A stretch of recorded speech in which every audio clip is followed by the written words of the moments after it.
Hey guys, welcome to my channel. Today I'm going to be talking about some tips to help if you are pregnant in Disney World, and even if I think it's worth it to go to Disney World while you're pregnant. My husband and I went on a 15-year anniversary trip about a month ago to Disney World.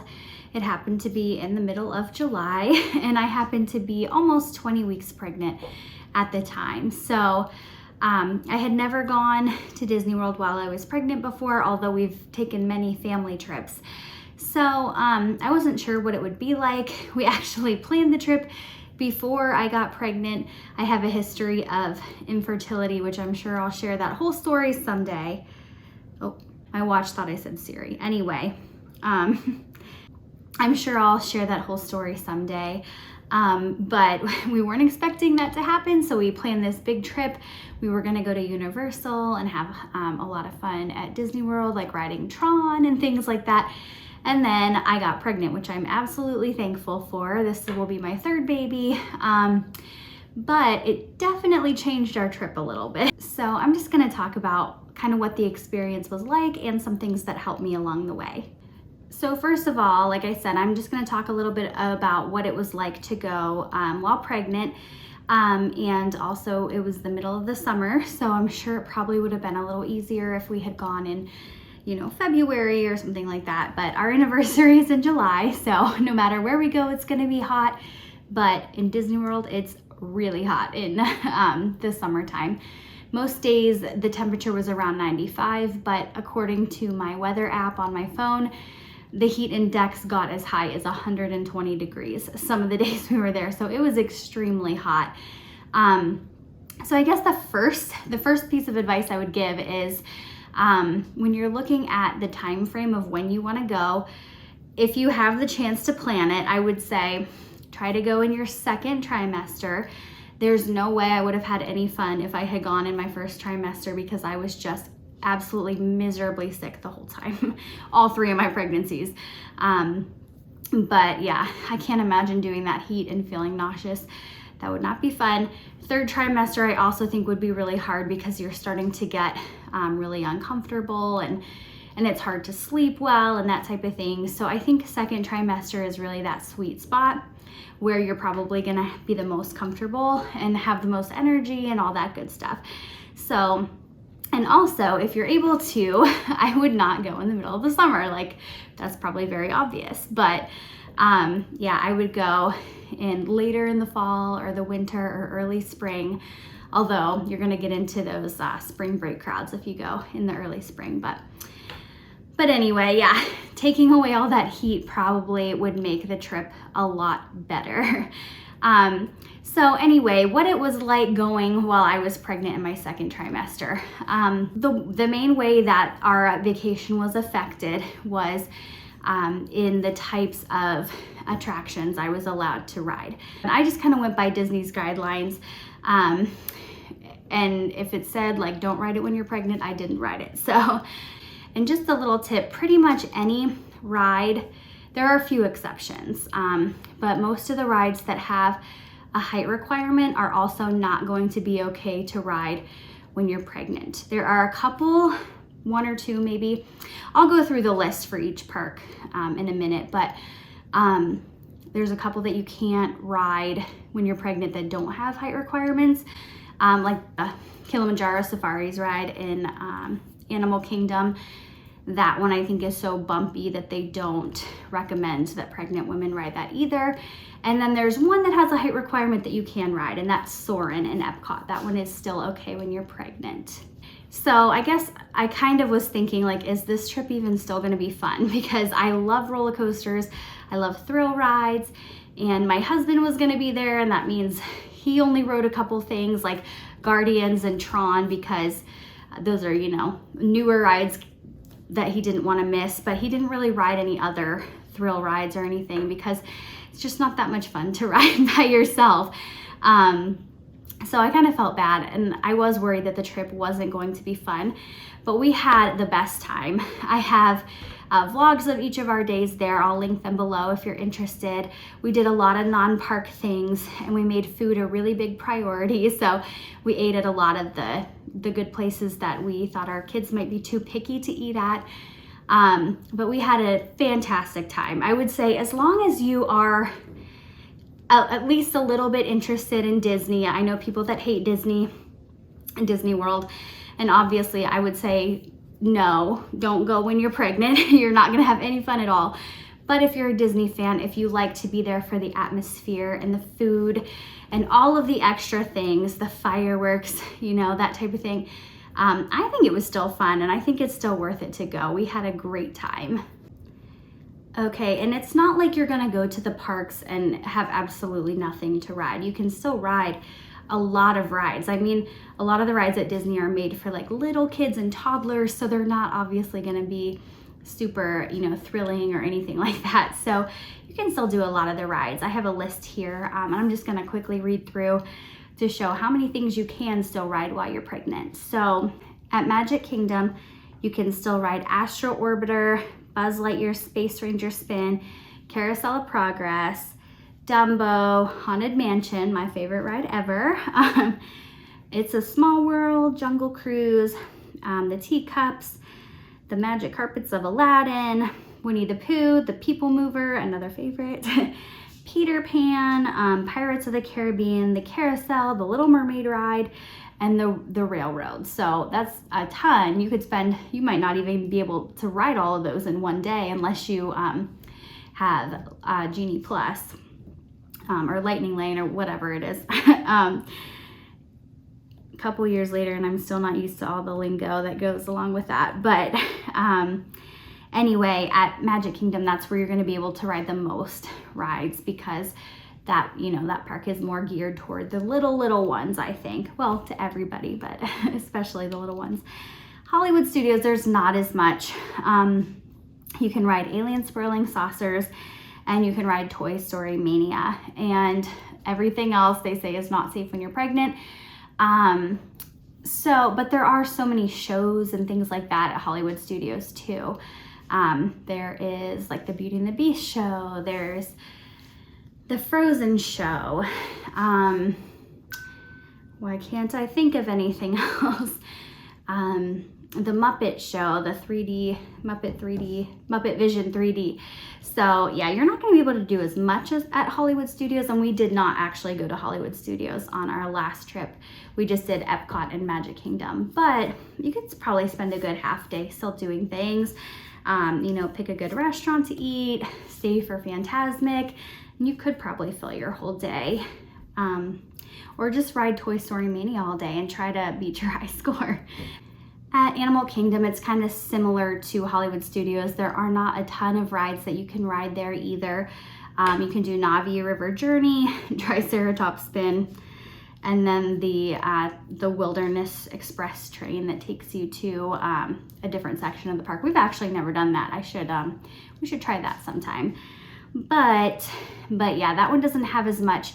But then they have shows. They have the Finding Nemo show, the Lion King show, which is my favorite. I cry every time. And It's Tough to Be a Bug, which is a 3D show. And then a lot of Animal Kingdom is also just walking around and seeing the animals. It is kind of a bummer that you can't ride the safari ride, which that one kind of surprised me, but I guess it's just because it's so bumpy. But yeah, still plenty to do in Animal Kingdom as well. And then in Epcot, I feel like it's kind of similar to Magic Kingdom in that there are a lot of rides you can still ride. Epcot is probably our favorite park. I mean, Magic Kingdom is kind of mine just for nostalgia reasons, but for when it's just the two of us, Epcot is our favorite park. I feel like you could spend a full day in Epcot and just explore like World Showcase and the restaurants and never even ride a ride and still have a great time. But there are still a lot that you can ride while you're pregnant. So speaking of pregnancy, I can't breathe. So the rides you can ride are Frozen Ever After, Grand Fiesta Tour, which is the boat ride in the Mexico Pavilion, Journey into Imagination with Figment, probably my least favorite ride, Living with the Land, Remy's Ratatouille Adventure, The Seas with Nemo and Friends, Soarin', which I was pretty surprised that you can ride that, and Spaceship Earth. So tons to do at Epcot too. If you're going to pick just a couple of parks to go to while pregnant, I would pick Magic Kingdom and Epcot. You're gonna get the most bang for your buck and be able to do the most things. Sorry, I've got notifications going on all over the place. Alexa, my watch. Anyway, so yeah, Epcot and Magic Kingdom are both great. You can do tons of things, fill an entire day and then some probably, even when you're pregnant. So with all of that said, I do think that it's worth it to still go while you're pregnant. Now, I would say if you're going to do one Disney trip, one lifetime Disney trip, or even one trip in the next like 5 years or so, I wouldn't go when you're pregnant, because if you're only gonna go once, you wanna be able to experience everything. But our family goes on average about every 2 years. And I think if you're like us and if you've been there before, and you don't have to try to do everything each trip, then I think it would be fun to go when you're pregnant, perfectly fine. Like I said, plenty to do. It was a great time. I don't think it was any less fun than like our normal trips. It was just different. So I guess some tips on how to actually deal with the discomforts that come along with being pregnant. I was luckily, since I was only about 20 weeks, I wasn't showing a ton yet. I wasn't super uncomfortable or anything. I was a little bit starting to like feel like my lung space is running out of room, which I definitely feel like now. I'm really short and I always have that problem all of my pregnancies. But anyway, the main symptom that I was having was just fatigue. For my last 2 pregnancies, I've been in my late 30s, and in my first one, I was 28. So there's a huge difference. I remember feeling tired when I was 28, but being almost 40, it's like a whole other type of tired. And I'm not just talking about like, I feel like I need to sleep all the time, which is also true, but I'll walk downstairs, grab a load of laundry and bring it up, and I have to sit down for a few minutes. It's like, it feels like someone has just drained all the energy out of my body. So I knew that was probably gonna affect me on the trip. So I think we did a good job every day except our Magic Kingdom day. Our first day, we just kind of hung around the resort. We did go to Disney Springs too for a little bit. And we just took it slow, took it easy. And then on our third day, we also did a resort day, and that was fine. Even our Epcot day, I feel like we took it a lot more slow. We left kind of early. We didn't push ourselves too much, but that Magic Kingdom day, we had started the day on the Keys to the Kingdom tour, so we had to get there before the park opened to be there in time for that. And then that tour is 5 hours, and it's like slow walking, but it's still a lot of walking. And it was July, so it was like 95 degrees. So that was a lot of walking. We should have gone back, taken a break, and then come back later in the evening, but we didn't. We pushed through the whole day. We stayed until fireworks. We even stayed after fireworks. And I thought by the time we left, the crowds that were leaving the park would have died down, but that's not the case at all. We got out of the park and went to get in line for the monorail, which we probably should have taken the ferry. That probably would have been faster, but it just felt like that line was weaving in and out for miles. I'm sure it wasn't actually miles, but I was feeling pretty bad by that point. So yeah, I think we got out of the park right when it closed around 10, and we were not in our room at the resort at Animal Kingdom Lodge until 11:30. So it took a whole hour and a half, and we walked 9.6 miles that day according to my Apple Watch, and it was just too much. I felt horrible. My feet hurt so bad. Even my stomach hurt. Just because we had been eating so much and like all that extra pressure from the baby, like pushing on everything, I just did not feel good at all. So don't be like me. I learned my lesson. Take it slow, take it easy, take some breaks. Don't expect to do everything. Just pick a few things that you really want to focus on and make those your priorities. Maybe even leave the park a little bit early. And do a couple resort days. This was like a really good opportunity to check out a lot of different places in Walt Disney World outside of the parks. which I also made a whole video on what we did outside of the parks if you're interested in checking that out. But yeah, that's my biggest advice is take it slow. Pick a couple things, focus on them, and do not push yourself. Take breaks. And then just a couple specific things if you are like us and crazy enough to go in the middle of the summer while also pregnant. Some of the things that helped us with the heat were, we do have cooling towels. You basically wet them down and you can put them on like your forehead or your neck, and that helps a lot. But what we found to be the most helpful thing for the heat were these neck fans that we purchased on Amazon. I will link them below, but they were like a total game changer. You just put it around your neck and turn it on and it blows air in your face, and it made a huge difference. I don't think I would have been okay without that fan this trip, so I'm really thankful for that.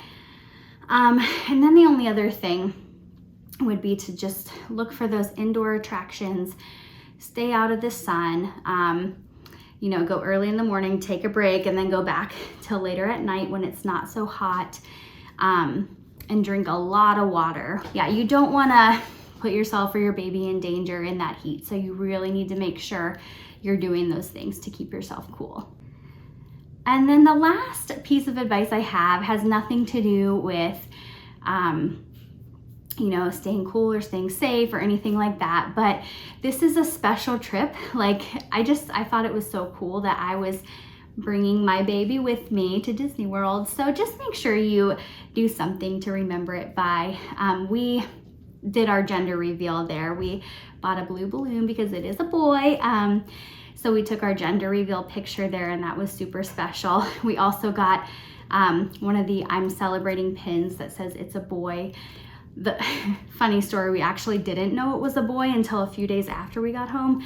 So we actually, we got one that says it's a boy and it's a girl.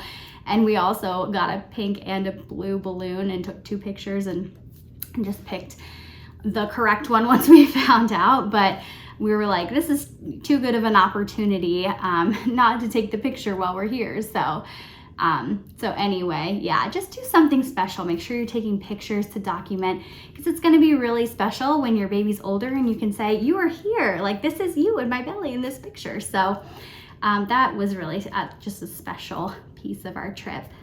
So I think that is everything that I have to share today. I definitely wouldn't be scared to take a trip if you're pregnant, unless, you know, it's going to be like that once in a lifetime trip for you. Then I would wait. But if you like today's video and if you want more content like this, make sure you subscribe, and thank you guys so much for watching.